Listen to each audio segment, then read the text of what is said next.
Busa bisag kinsa ka pa. Wala kagayoy katarungan nga maghukom sa uban. Kay kung maghukom ka sa uban, apan nagbuhat ka usab sa ilang gibuhat, gihukman mo ang imong kaugalingon.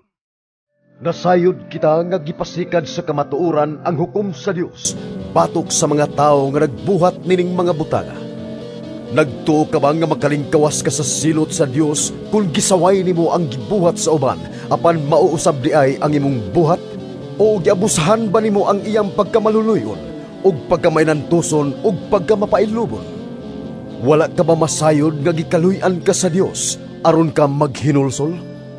Apan gahi kag ulo, busag gihimo mo ang kaugalingon mong silot nga labi pang dako unya sa adlaw nga ipadayag na ang kasuko ug matarong nga hukom sa Dios. Kay hukman sa Dios ang matag tao sumala sa iyang mga buhat.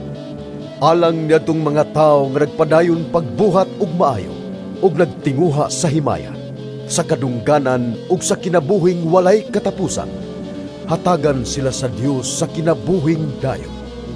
Apan ipahamtang sa Dios ang iyang kasuko ug kapungot ngadto sa mga tao nga naghunahuna lamang sa ilang kaugalingon ug nagsalikway sa kamatuoran ug magbuhat sa dawtan.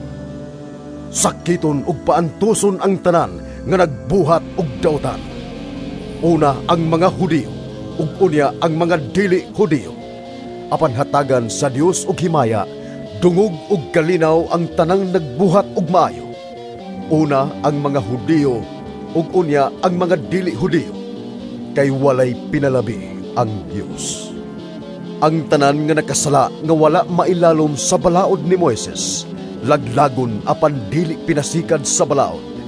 Ang tanan nga nakasala nga ilalom sa balaod, hukman pinaagi sa balaod, kay dili pinaagi sa pagpamati sa balaod nga ang mga tao mahimong matarong at tubangan sa Dios, kundili pinaagi sa pagbuhat sa gisugo sa balaod.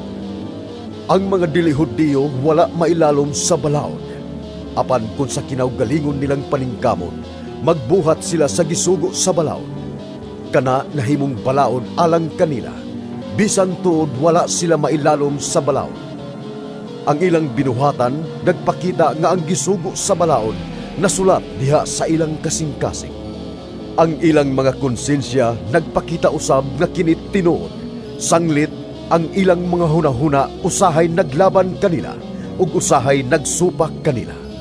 Sumala sa maayong balita nga akong giwali, mao kini ang mahitabo unya ni adtong adlaw, nga ang Dios pinaagi kang Hesukristo maghukom sa tinagong mga hunahuna sa mga tao.